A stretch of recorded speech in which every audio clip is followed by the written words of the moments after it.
Dear students, today we talk about complex sentence. इससे पहले class में हमने बात की थी कंपाउंड के बारे में। कॉम्प्लेक्स सेंटेंस है वो बहुत इंपॉर्टेंट टॉपिक इसलिए भी है क्योंकि जैसा कि हमने कंपाउंड में भी आपको बताया था कि बिना सिंथेसिस के आप ट्रांसलेशन सीख ही नहीं सकते। हमने जैसे आपको कंपाउंड में 4 चीज़ें बताई थी, एंड, बट, अदरवाइज, सो। उसके बिहाफ पर आप कंपाउंड सेंटेंस क्या कर सकते हैं, कंप्लीट कर सकते हैं। उसी हिसाब से इसमें केवल हमें 7 चीज़ों का ध्यान रखना है, वो जो कि आपके हैं that, who, which, because, Aldous, so dash dash that and so that. That means आप लोग जानते होंगे जैसा कि वह, लेकिन यहाँ पे डैट का मतलब वह नहीं होगा, वो यहाँ पे डैट का मतलब की होगा। उसका रीजन क्या है अभी जब हम लोग सेंटेंस पे डिस्कस करेंगे तो हम बात करते हैं। हु मतलब होगा जो कि के लिए, विच मतलब भी जो कि होगा। अब हु भी जो कि, विच भी जो कि, रीजन क्या है। हु जो आपका होगा यूज होगा लिविंग थिंग के साथ, और विच जो कि होगा यूज आपका नॉन लिविंग थिंग के साथ। बिकॉज मतलब आप लोग बहुत अच्छे से परिचित होंगे, क्योंकि आल्दो मीन्स होता है आपका यद्यपि, and so dash dash that का प्रयोग अभी हम उसको बताते हैं, एंड सो डैट मतलब होता है इसलिए। अब हम लोग बात करते हैं कंपाउंड के बारे में। अब कंपाउंड, सबसे पहली बात तो ये है कि आप लोग पूछेंगे कि कंपाउंड और सिंथेसिस ये सब पढ़ते क्यों हैं। रीजन साफ है, क्योंकि without simple, complex and compound हम लोग ट्रांसलेशन सीख ही नहीं सकते हैं। ये एक प्रकार से ये ट्रांसलेशन की क्या है, बेस है। इसीलिए हम लोग, और लड़के पढ़ लेते हैं लेकिन उनको ये नहीं पता होता कि हम सिंथेसिस पढ़ क्यों रहे। रीजन साफ है कि बिना आप सिंथेसिस के आप सीख ही नहीं सकते कि ट्रांसलेशन कैसे होगा। आप, यदि आपको सिंथेसिस आ गया तो आप ट्रांसलेशन को चुटकियों में सॉल्व कर लेंगे और इंग्लिश आपकी मिनटों में आप बोलना सीख लेंगे। पहला हम लोग आज बात करते हैं डैट के बारे में। डैट मतलब जैसा कि हमने पहले बताया क्या होता है कि सेंटेंस आपका ये है, every teacher knows Ram is a dull boy. अब सबसे पहले कॉम्प्लेक्स के लिए आपको ये ध्यान होना चाहिए कि उसकी मीनिंग आपको क्लियर हो। जैसा कि एवरी टीचर नो मतलब आप लोग जानते होंगे, जिसका मतलब होता है जानना। प्रत्येक टीचर जानता है राम एक बेकार लड़का है। अगर इसको हमको दोनों को मर्ज करना है एक में, तो कैसे मर्ज करेंगे। एवरी टीचर जानता है क्योंकि राम एक बेकार लड़का है, एवरी टीचर जानता है जो कि राम बेकार लड़का है। तो इन सबसे नहीं बन सकता, केवल हमको इसमें डैट से ही बना सकते हैं कि एवरी टीचर जानता है कि राम एक बेकार लड़का है। तो ये आपका हो गया। यहाँ पे हमने क्या किया, इन दोनों, ये 2 सेंटेंस आपके अलग अलग दिए थे। अब इसको हम मर्ज करेंगे तो यहाँ पे हमने क्या लगा दिया, डैट। जैसा कि हो गया every teacher knows that Ram is a dull boy. अब इसका ट्रांसलेशन में कैसे यूज है। अगर ट्रांसलेशन में आपका ये आ गया कि इसका ट्रांसलेशन कीजिए कि प्रत्येक टीचर जानता है कि राम एक बेकार लड़का, तो कैसे ट्रांसलेशन करेंगे। तो वो ट्रांसलेशन इसी बिहाफ पे होगा, every teacher knows that Ram is a dull boy. अब सेकंड हम लोग बात करते हैं हु के बारे में। हु मतलब जैसा कि हमने आपको बताया था क्या होता है, जो कि, और उसे हम लोग यूज किसके लिए करेंगे, लिविंग थिंग के लिए। अब जैसे कि एक सेंटेंस आपका दिया है, आई सा अ डॉग। आई सा अ डॉग मतलब मैंने एक कुत्ता देखा। The dog was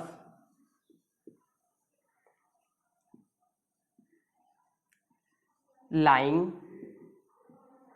on the road।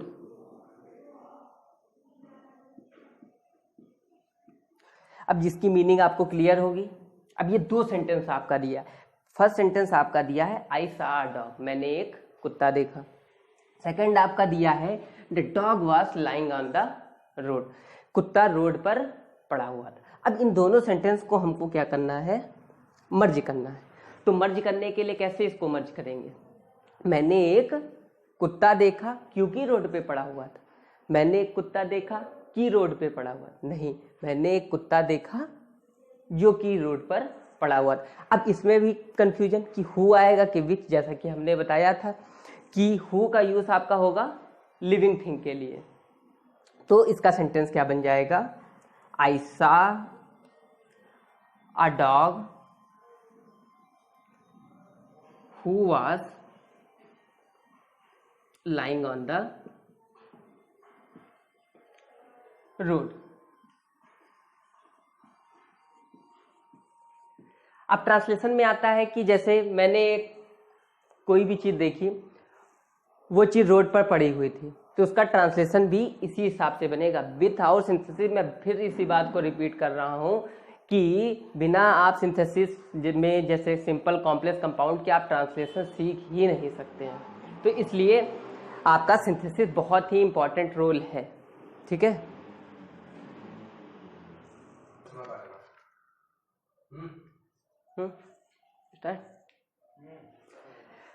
I gave him camera, the camera was cheap.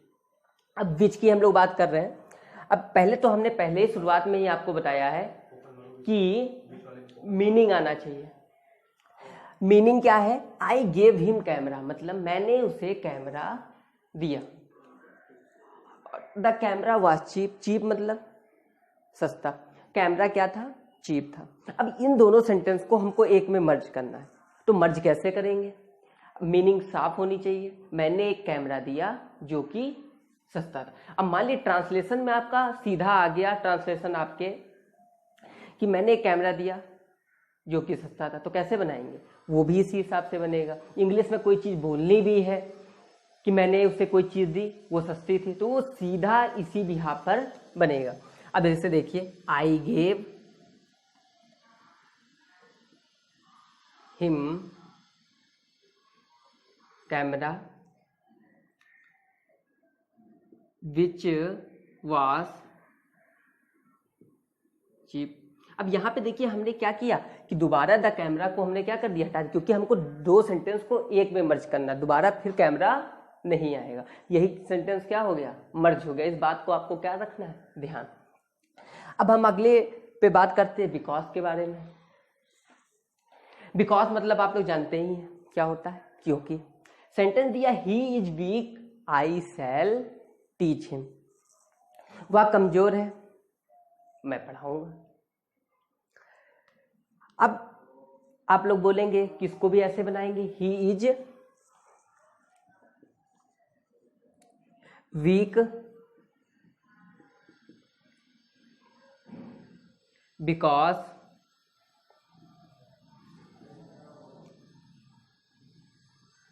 I shall teach, वह कमजोर है क्योंकि मैं पढ़ाऊंगा।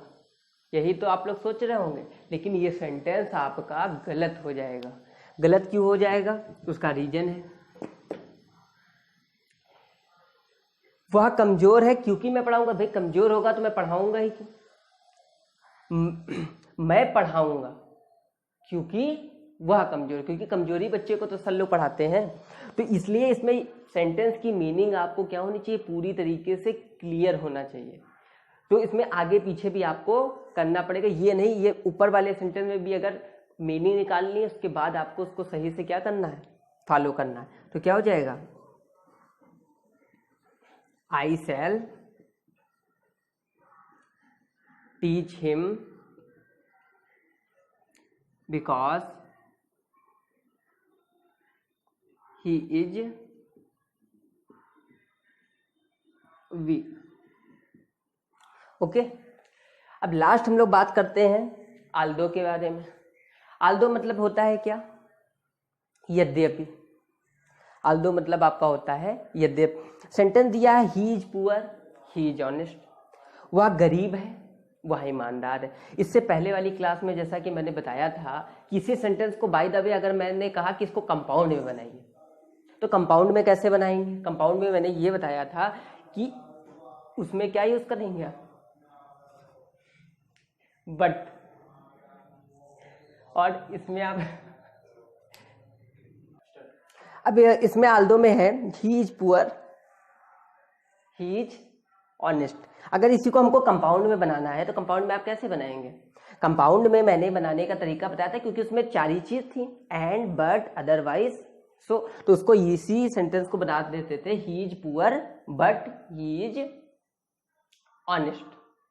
लेकिन अब क्या है कि इसको हमको किस में बनाना है? कॉम्प्लेक्स में। तो उसी सेंटेंस को अगर कॉम्प्लेक्स में बनाना है तो ये बनाएंगे आल्दो से। Aldous he is poor he is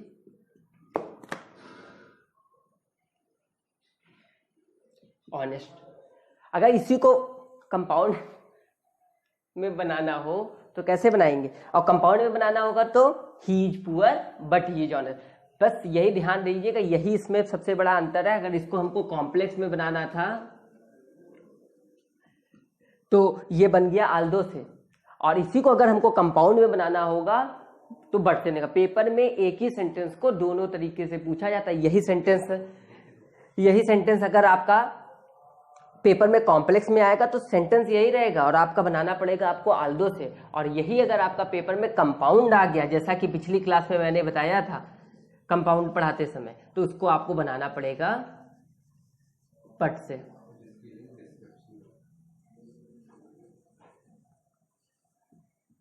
ये आपका बन जाएगा किसमें? कंपाउंड में।